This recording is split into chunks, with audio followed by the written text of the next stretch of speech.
Empire on Edge Part 1, The Detection. The Empire had ruled the stars for 12,000 years. Their ships traveled between 300 star systems. Their sensors watched every corner of their space. Nothing moved without them knowing about it. They had records of every ship, every rock, every piece of space junk that floated through their territory. Admiral stood on the bridge of his flagship, the Ascending Light. The ship was massive, stretching over a kilometer in length. Its weapons could destroy entire cities. Its shields could stop almost any attack. Had commanded this ship for 40 years, and in all that time, he had never faced a real challenge.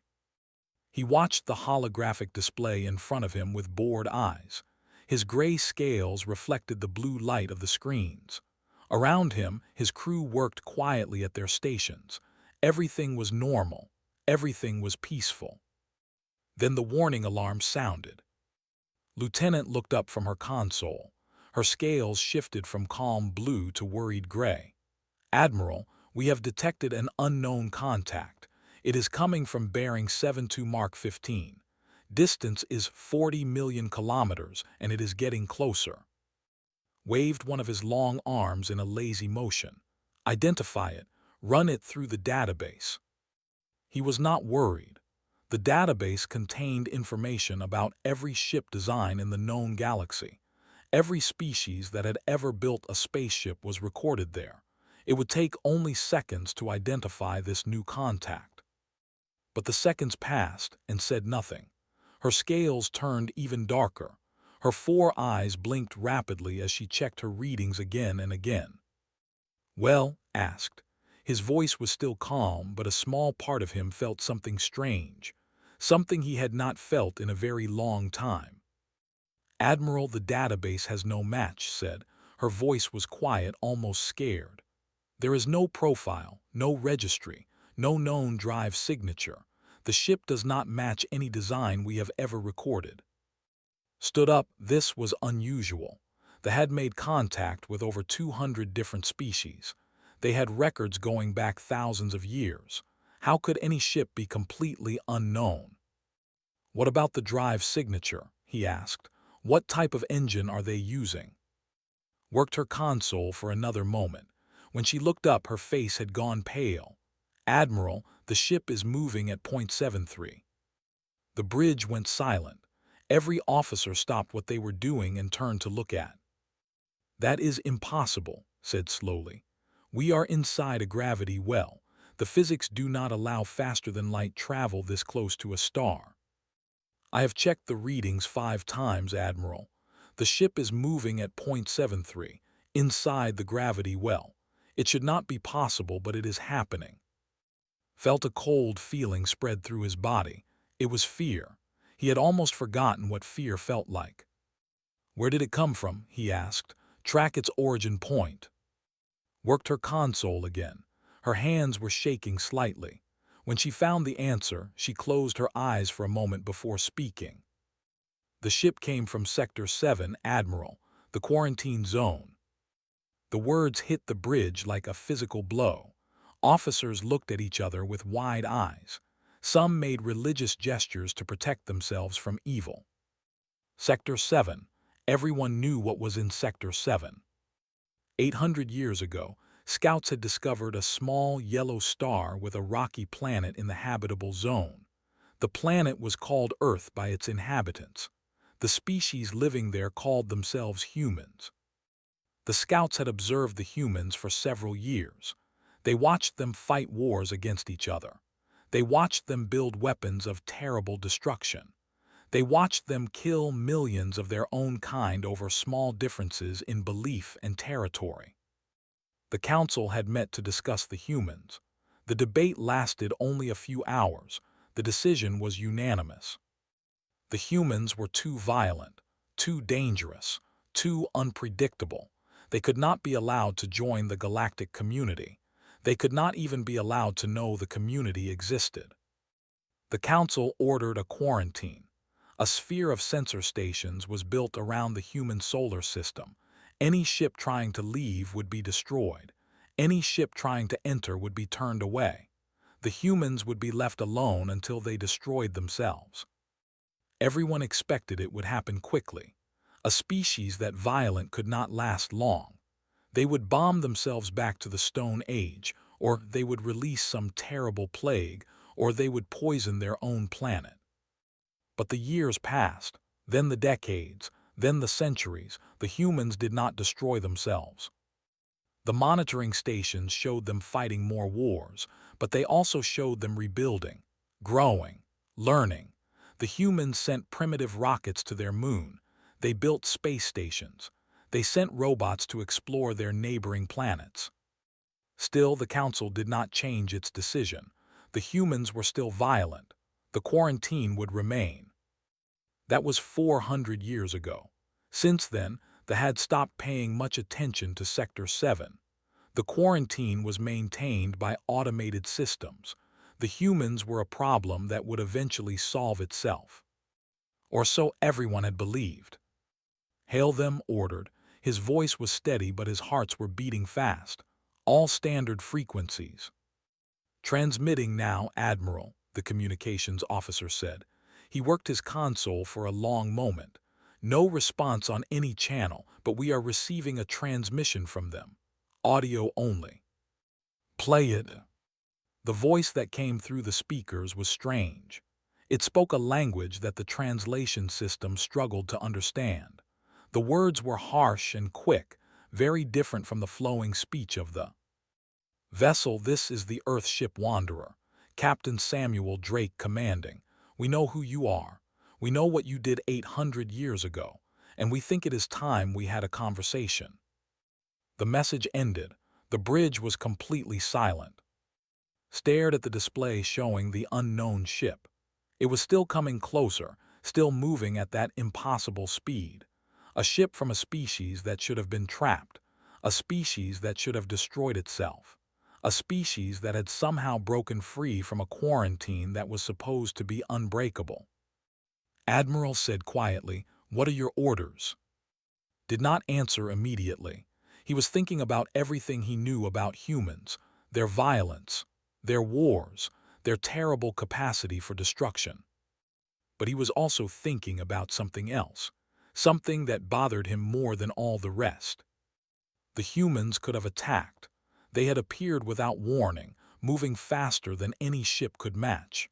If they wanted to destroy the ascending light, they probably could have done it already.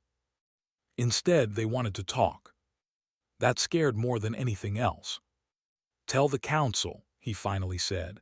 "Tell them the quarantine has been broken. Tell them the humans are coming." He paused, looking at the small dot on his display that represented the Wanderer. "And tell them that we have no idea what happens next." Empire on Edge Part 2, First Contact. The Wanderer came to a stop 500 kilometers from the ascending light. Admiral watched it through the observation deck windows, trying to understand what he was seeing. The ship was ugly. There was no other word for it. Where ships were beautiful curves and flowing lines, this human vessel was all sharp angles and flat surfaces. It looked like a weapon. It looked like something built not for elegance but for purpose. The ship was small by standards, maybe 300 meters long.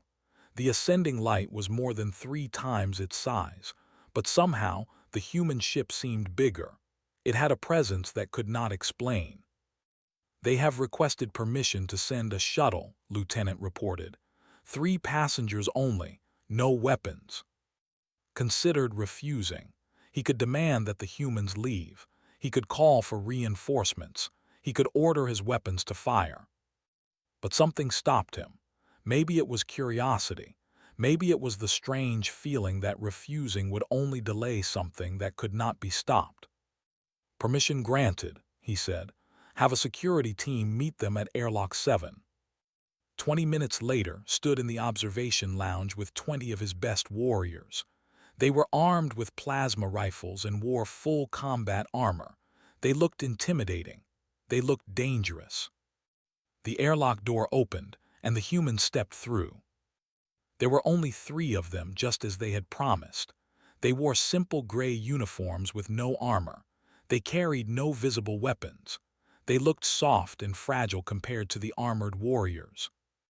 But every warrior in the room tensed. Every instinct screamed danger. The humans moved with a quiet confidence that had nothing to do with size or strength. They moved like predators. The leader was a tall male with gray eyes and short brown hair. His face was weathered, with small lines around his eyes and mouth. He looked tired, but his eyes were sharp and alert. "Admiral," he said. His voice was the same one from the transmission. "I am Captain Samuel Drake of the Earthship Wanderer. Thank you for meeting with us." Studied the human. Drake was smaller than him by almost half a meter. His body looked weak, without the protective scales that covered skin. He should not have been threatening at all. But he was. "You broke the quarantine," said. He did not bother with diplomatic greetings.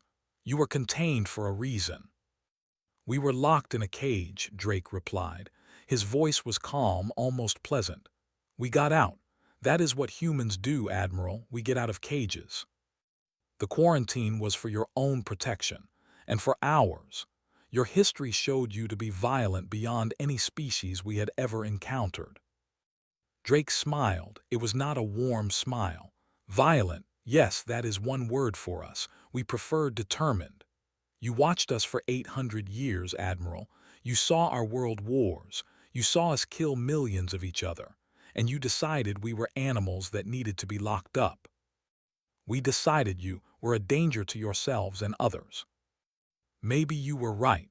Drake stepped forward, just one step, but found himself wanting to step back. "But you made a mistake, Admiral. You showed us the walls of our cage. You let us know we were being watched, and then you left us alone." The woman behind Drake spoke. She was shorter than him, with dark skin and brown eyes. Her voice carried a strong accent that the translator struggled to process. "My name is Cole. I am the first officer of the Wanderer. Admiral, do you know what happens when you put humans under pressure?" Said nothing. "We adapt," continued. "We change. We find ways to survive that nobody expected. Your ancestors looked at Earth 800 years ago and saw a violent, primitive species using chemical rockets and fossil fuels. They calculated that it would take us thousands of years to develop faster-than-light travel. They were wrong." The third human stepped forward. He was young, probably not even 30 years old. His eyes were bright with intelligence. "My name is Daniel Perry. I am the science officer. Admiral, your species developed FTL travel over a period of 4,000 years. Your progress was slow and steady. You made careful advances, one step at a time." He paused, and something changed in his eyes, something that looked almost like hunger. "We did it in 300 years, after we found your monitoring satellites and realized we were being watched.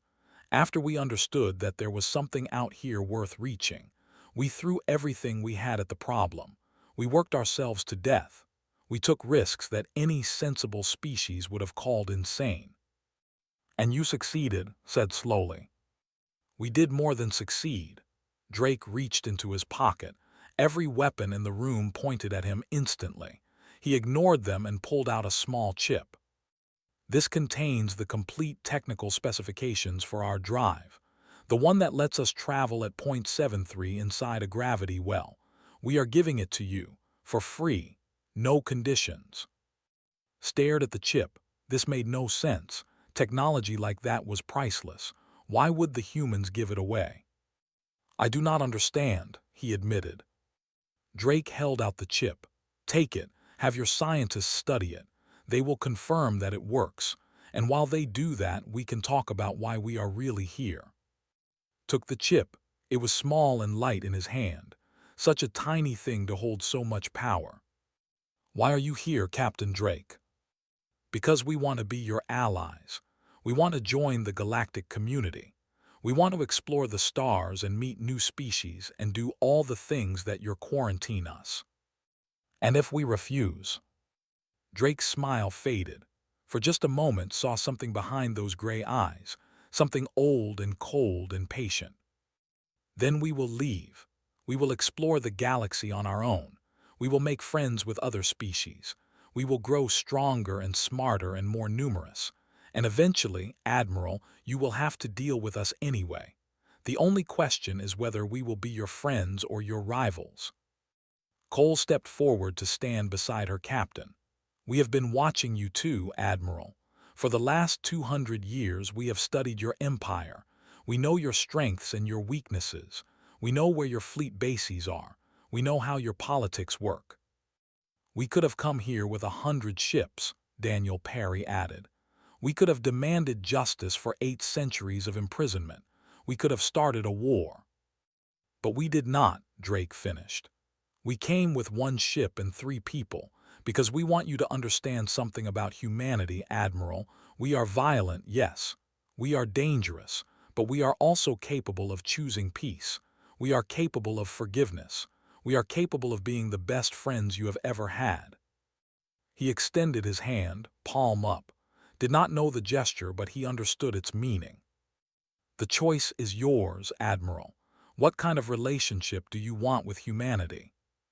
Looked at the 3 humans standing before him. So small, so fragile, so utterly terrifying. "I will contact the council," he said finally. "They will want to meet you themselves." Drake nodded. "We expected that. We are willing to wait." "It may take some time. Decisions of this importance are not made quickly in the Empire." "We have waited 800 years, Admiral." Drake smiled again, and this time there was warmth in it. "We can wait a little longer." Empire on Edge Part 3, The Demonstration. News of the humans spread through the Empire like fire in dry grass. Within days, everyone knew. The quarantine had been broken. The violent primitives from Sector 7 had escaped, and they had technology that the Empire could not match. The High Council met in emergency session on the 12 lords and ladies of the Empire sat in a great circular chamber, arguing about what to do. They had ruled the Orion Arm for 12,000 years. They had never faced a challenge like this. "We must destroy them," Lord demanded. He was old and powerful, with dark green scales and a voice like thunder. "We must send the fleet to there and burn it to ash. End this threat before it grows any larger." "With what ships?" Lady replied. She was younger than, with silver scales that gleamed in the chamber lights. "Their vessel outran our fastest interceptors. 1 ship escaped our entire defense network without being detected. If their whole civilization has this capability, how do we fight them?" "We have numbers," another lord argued. 500 ships in the 3rd Armada alone, 10,000 across the Empire. They cannot have that many." "We do not know what they have," said sharply. "We stopped watching them 400 years ago. We have no idea how large their fleet is or what weapons they possess." The argument went on for hours. Some wanted war. Some wanted diplomacy. Some wanted to simply ignore the humans and hope they went away. Finally, the eldest member of the council spoke. Lord was ancient, over 300 years old. His scales had faded to pale gray and his voice was weak. But when he spoke, everyone listened. "We are afraid," he said simply. "For the first time in 12,000 years, we face something we do not understand, something we cannot control, and we are reacting with fear instead of wisdom." "What would you suggest, Lord?" Lady asked. "The humans have made a request. They want to demonstrate something to us. They say it will help us understand who they really are." Paused, his old eyes moving around the chamber. "I suggest we let them." "It could be a trap," Lord warned. "Perhaps, but if they wanted to attack us, they have already proven they could. They appeared in our space without warning. They could have struck at the itself. Instead, they sent 1 ship and asked to talk." Shook his head slowly. "These are not the actions of an enemy preparing for war." The council debated for another hour. In the end, they agreed to the demonstration. But they also agreed to have the 3rd Armada present, 500 warships, ready to respond if the humans tried anything hostile. Meanwhile, on the ascending light, Captain Drake and his crew waited patiently. They had been given quarters on the ship, comfortable rooms that were obviously designed to impress. Cole spent her time studying everything she could about military tactics. Daniel Perry talked endlessly with any scientist who would listen to him, and Drake himself simply waited, calm and confident. Admiral visited him on the third day. "The Council has agreed to your demonstration," he said. "It will take place at the edge of the nebula. The Third Armada will be present to observe." 500 ships, Drake said. It was not a question. "You knew. We have been monitoring your communications. We know you are scared, Admiral. We know some of your leaders want to destroy us. We understand." Felt a flash of anger. "You have been spying on us. Just as you spied on us for centuries." Drake's voice was gentle, without accusation. "We are not offended, Admiral. We expected it. In your position, we would do the same." "Then you know that some on the Council see this demonstration as a chance to gauge your military capabilities. If you show weakness, they will push for war. And if we show strength, then others will push for war, arguing that you must be stopped before you become too powerful." Spread his hands in a gesture of frustration. "Either way, war seems likely." Drake nodded slowly. "That is why we are not going to show you strength or weakness, Admiral. We are going to show you something else entirely." "What?" "The truth about humanity." Drake smiled his strange human smile. "I think you will find it surprising." 2 days later, the fleets gathered at the nebula. The Third Armada spread across space in a precise formation, 500 ships bristling with weapons, dreadnoughts and cruisers and destroyers, enough firepower to crack a planet. Facing them was the human contingent, 20 ships, just 20, each one smaller than the smallest destroyer. They hung in space like a handful of pebbles facing a mountain. On the bridge of his flagship, Lord laughed. 20 ships, this is their demonstration, this is their great power. Lady was less amused. "Those ships are fast, Lord, and we still do not know what weapons they carry." "It does not matter. We outnumber them 25 to 1. Whatever they try, we can crush them." Aboard the Wanderer, Captain Drake stood at the center of his bridge. Around him, his crew worked their stations with quiet efficiency. Lieutenant Maria Santos handled navigation. Chief Engineer Jack monitored the engines. Tactical Officer Burke sat ready at the weapons console. Cole stood beside Drake, her eyes fixed on the holographic display showing the fleet. 500 ships, heavy armor, plasma weapons and missile batteries. If they decide to fire, we will have approximately 4 seconds to respond. "They will not fire," Drake said calmly. "You sound very confident." "I am." He turned to look at her. "Remember what we talked about. This is not about showing them how strong we are. This is about showing them who we are." "I remember. I just hope they understand." Drake reached out and touched her shoulder briefly. "They will. That is the whole point." He turned to the communications officer.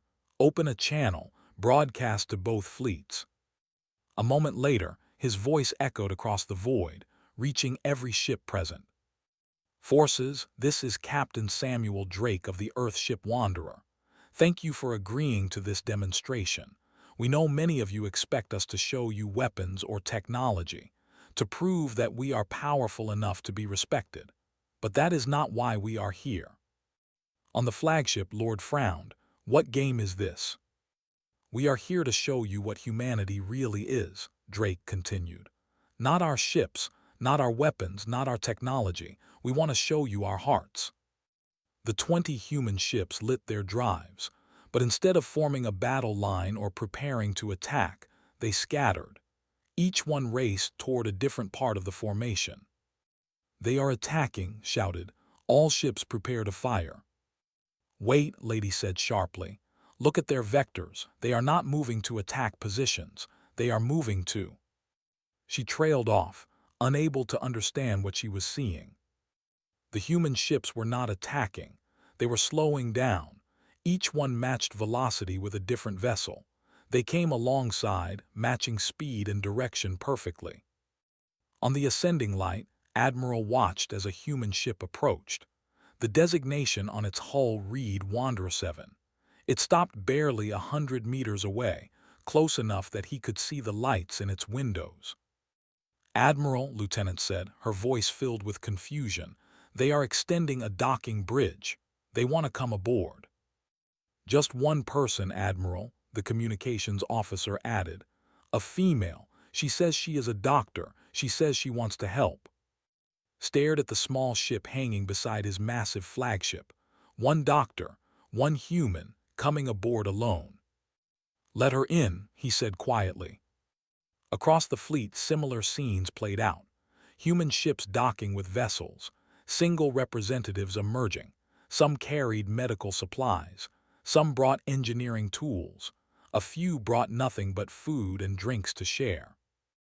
800 years ago, Drake's voice continued over the open channel, you decided we were too dangerous to join the galactic community. You saw our violence, our wars, our capacity for destruction, and you were not wrong. We have done terrible things to each other. We have killed billions of our own kind. The human doctor from Wanderer 7 had reached the Ascending Lights medical bay. She found an officer who had been injured in a training accident. Without hesitation, she opened her bag and began to treat him, her small human hands working with careful skill. "But that is not all we are," Drake said. "We are also the species that runs into burning buildings to save strangers. We donate parts of our own bodies to people we will never meet. We build hospitals in war zones. We have fought and died for beings who were not our family, not our nation, not even our species." Across the fleet, human representatives did exactly that. They helped, they healed, they shared, enemies treating wounded, strangers breaking bread together. "This is the truth of humanity," Drake finished. "We contain both darkness and light, destruction and creation, hatred and love, and today we are choosing to show you the light." Empire on Edge Part 4, The Truth of Humanity. Admiral walked through the corridors of his ship in a daze. Everything he thought he knew about humans was being turned upside down. In the medical bay, Dr. Wright worked on the injured officer. She was small, barely reaching his chest. Her hair was red, an unusual color that drew stares from every who saw her. Her hands were soft and pink, without scales or claws or any natural protection. But those soft hands moved with incredible skill. She had tools that had never seen before. She worked on the wounded officer with a focus and care that surprised everyone watching. "The tissue damage is severe," she said to the doctors standing nearby. "But the cellular structure is similar enough to human tissue that I can work with it. If you can tell me how your healing factors work, I can stimulate them." The doctors looked at each other uncertainly. They had never worked with an alien before. They had certainly never expected an alien to help them. "Why are you doing this?" one of them asked. "We are your enemies. Our empire imprisoned your species for 800 years. Looked up from her work. Her eyes were green, another unusual feature. There was no anger in them, no hatred, just a calm determination. "You are not my enemy," she said simply. "You are a person who needs help. That is all that matters." Similar scenes played out across the fleet. On the destroyer Crimson Blade, a human engineer named Peter was helping repair a damaged power coupling. On the cruiser Storm of Stars, a human cook named Lucy was sharing a meal with confused officers, teaching them about something called pizza. Aboard Lord's flagship, a young human named Timothy Grant had somehow gotten the children of the crew to gather around him. He was showing them tricks, making small objects appear and disappear using only his hands. The children were fascinated. Their parents watched with expressions that mixed suspicion and wonder. Lord himself stood apart, watching the strange scene with narrowed eyes. "This is a trick," he said to his aide. "Some kind of psychological manipulation. They are trying to make us lower our guard." "Perhaps, my lord," the aide replied uncertainly. But the medical teams report that the human doctor on the ascending light has saved 2 lives already. The engineering help on the Crimson Blade has reduced their repair time by half. These are not the actions of an enemy. Then what are they? The aide had no answer. On the Wanderer, Captain Drake watched the reports coming in from across the fleet. Beside him, Cole tracked the reactions. "Confusion is spreading," she reported. "Their communications are filled with questions. Some crews are actually welcoming our people. Others are still suspicious." "That is expected," Drake said.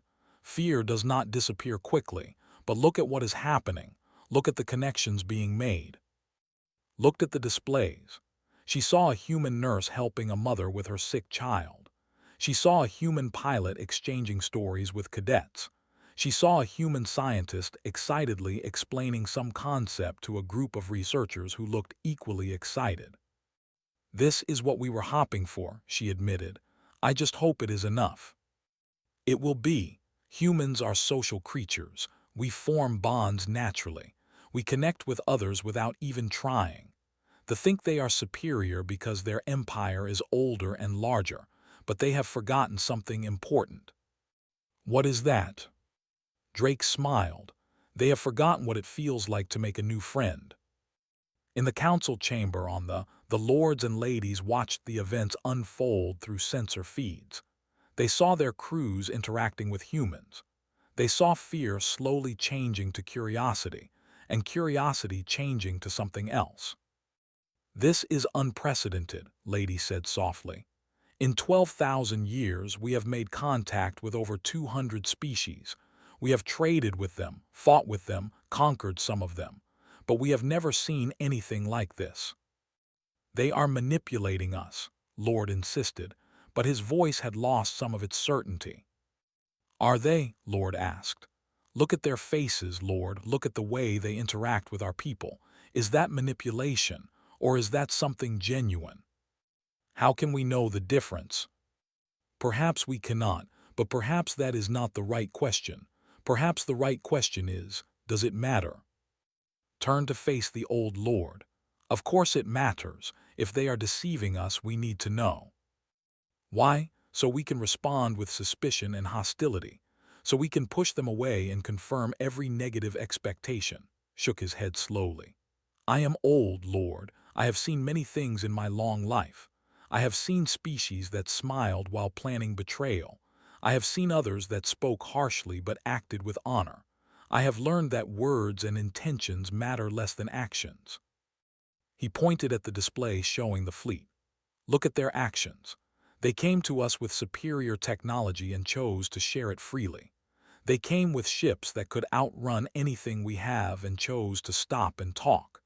They sent representatives into the heart of our fleet, unarmed and vulnerable, and those representatives are spending their time healing our wounded and teaching our children." "But why?" asked. "What do they gain from this?" "Perhaps nothing. Perhaps that is exactly the point." Looked at the display showing Dr. Wright still working in the medical bay of the ascending light. "Or perhaps they understand something we have forgotten. Perhaps they know that the best way to make allies is not through power or threats, but through simple kindness." The chamber fell silent. The lords and ladies of the Empire, rulers of 300 star systems, watched humans share meals and heal wounds and play games with children. On the ascending light, Admiral finally approached Dr. Wright. She had finished treating the injured officer and was packing her equipment. The officer was sleeping peacefully, his vital signs stable. "You saved his life," said. Looked up and smiled. It was a warm smile, genuine and kind. "I hope so. He should make a full recovery." "Why did you do it? We imprisoned your species. We could have killed all of you at any time." "But you did not." Closed her bag and stood. She was so much smaller than him, but she met his eyes without fear. "You put us in a cage, yes, but you did not destroy us. You gave us a chance to prove we could be better. Maybe you did not mean to, but that is what happened. We expected you to destroy yourselves." "I know, a lot of us thought we would too." Smile faded slightly. We almost did a few times, but we kept pulling back from the edge. We kept choosing to survive, and eventually we started choosing to improve. She picked up her bag and slung it over her shoulder. Admiral, I have seen terrible things. I have seen what humans can do to each other when we give in to our worst impulses. But I have also seen what we can do when we choose to be better. Today, I got to be part of that. I got to help someone who was hurting, regardless of what species they are. That is why I became a doctor. That is why I am here. She extended her hand toward him. It was the same gesture Drake had made days ago. My name is Wright. It is nice to meet you, Admiral. Looked at the small pink hand. Such a fragile thing, such a harmless thing.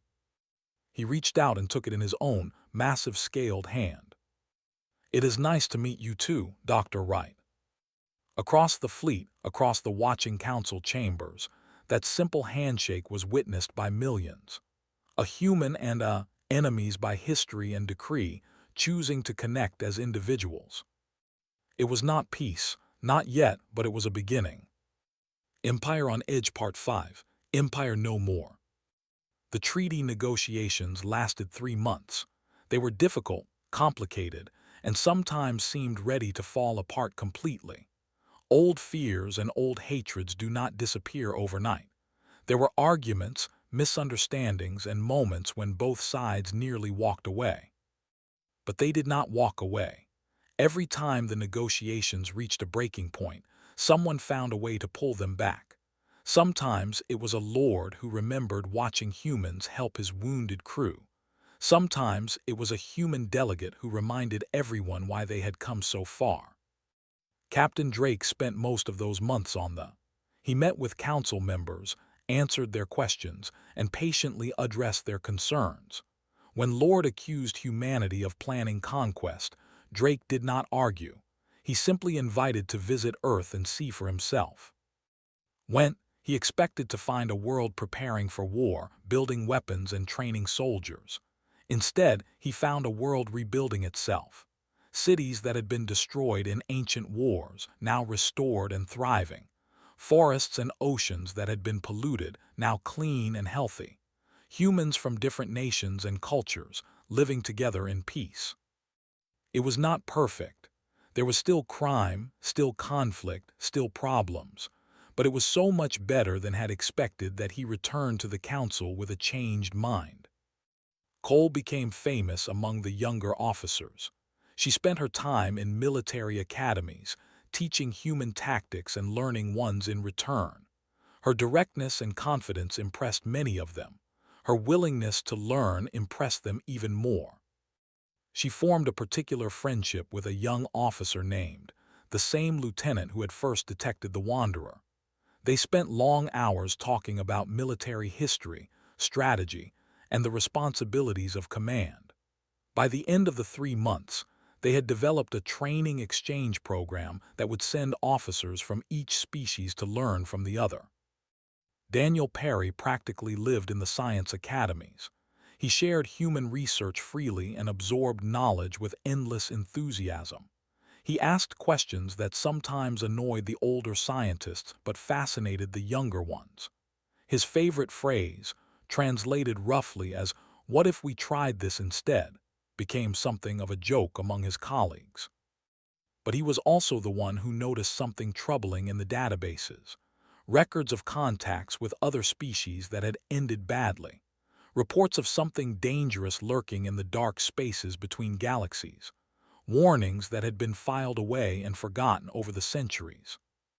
"You have enemies," he told the council during one session. "Not us, something else, something you have been ignoring." The council was skeptical at first. The threats Perry had found were old, hundreds or even thousands of years old. But when he combined records with human observations, a pattern emerged. Something was out there, something that had destroyed other civilizations, something that was slowly getting closer. "This is why you really came," Lady said during a private meeting with Drake.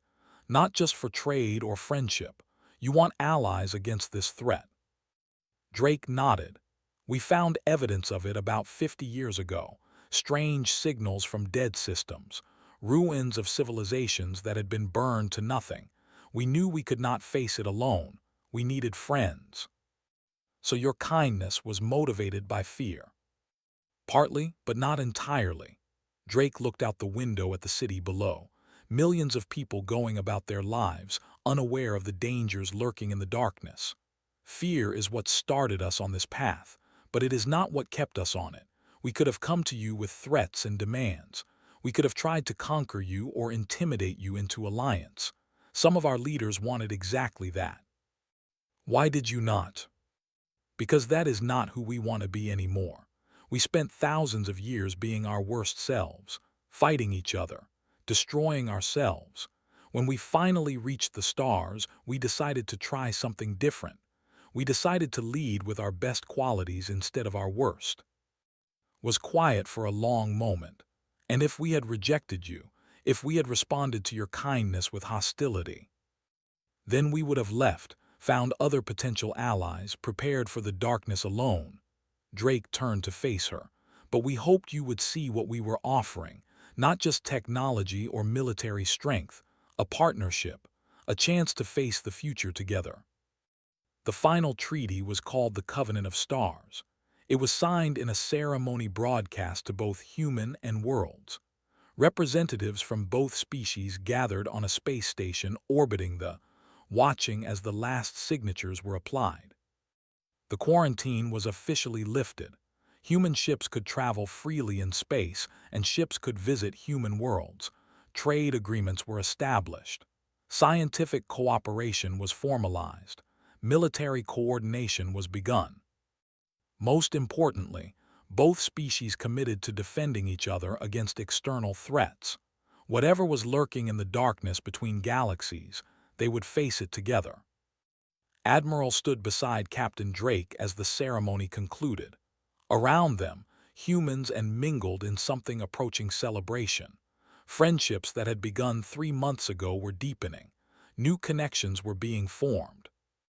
I still do not fully understand your kind, admitted.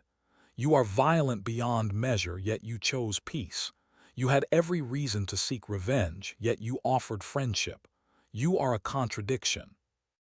Drake watched his people interacting with Maria Santos was teaching a card game to a group of young officers. Jack was having an animated discussion with an engineer, both of them gesturing excitedly. Burke, the serious tactical officer, was somehow entertaining a cluster of children with magic tricks. That is humanity, Drake said. We contain contradictions. We can be the worst species you ever meet or the best. Sometimes we can be both in the same day. We make mistakes, we cause harm, we fall short of our ideals, but we also keep trying. We keep hoping things can be better. We keep working to make them better. Your species is either the greatest gift the universe has given us, said, or the most dangerous threat we have ever faced. Probably both. Drake smiled genuinely and warmly. That is humanity for you. We contain multitudes. Made a sound that might have been a laugh. Our intelligence services have created a new classification for your species. Would you like to know what it is? Tell me. They call you the unpredictables. Because every analysis we make, every projection we run, you find a way to surprise us. Drake laughed out loud. Admiral, I think that might be the nicest thing anyone has ever called us. The celebration continued late into the night. Humans and shared food and drink and stories. Old enemies became new friends. Barriers that had stood for 8 centuries began to crumble. In the observation deck, Dr. Wright stood watching the stars. Beside her was the officer she had saved during the demonstration. He had recovered fully and had specifically requested to meet her again. I owe you my life, he said. I do not know how to repay that. Shook her head. You do not owe me anything. Helping people is what I do. It is what I love. But you had no reason to help me. I was a stranger, an enemy. You were a person who was hurting, that was reason enough. She looked at him and smiled. Besides, you are not a stranger anymore. You are my friend. At least I hope you are. The officer was quiet for a moment. Then he extended his scaled hand toward her. "My name is," he said, "not the Admiral but a younger relative with the same name. It is nice to meet you, Dr. Wright." Took his hand. "Call me, and it is nice to meet you too." Outside the station, human and ships flew in formation for the first time. Beyond them, the galaxy stretched out in all its vast mystery. There were dangers out there, challenges that neither species could face alone. But for the first time in a very long time, neither species was alone. The Empire on Edge had found its balance, and humanity had found its place among the stars.